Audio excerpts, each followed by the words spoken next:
تمرین دوم صفحه 60.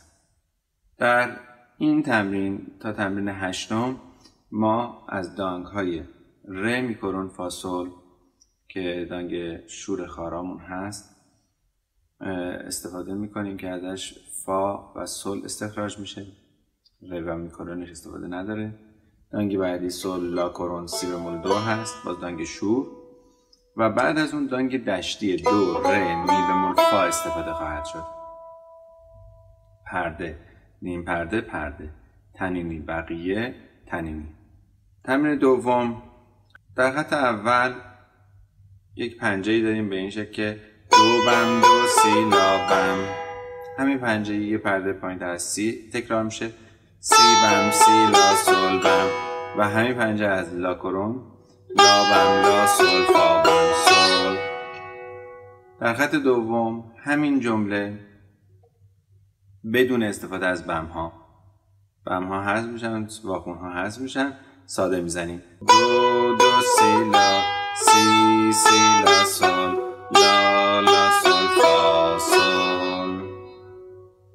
در خط سوم همین جمله یه پرده بالاتر از ر ر دو سی دو دو سی لا سی سی لا سل لا.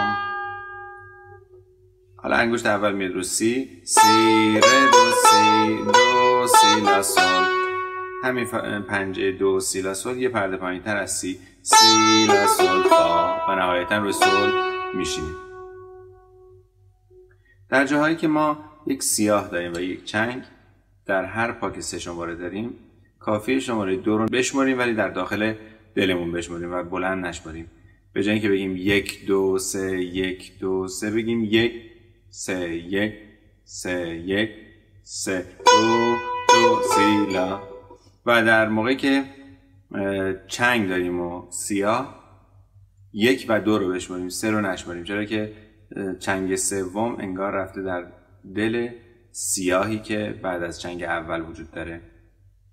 یعنی به جای اینکه بگیم 1 2 3 1 2 3 بگیم 1 2 1 2.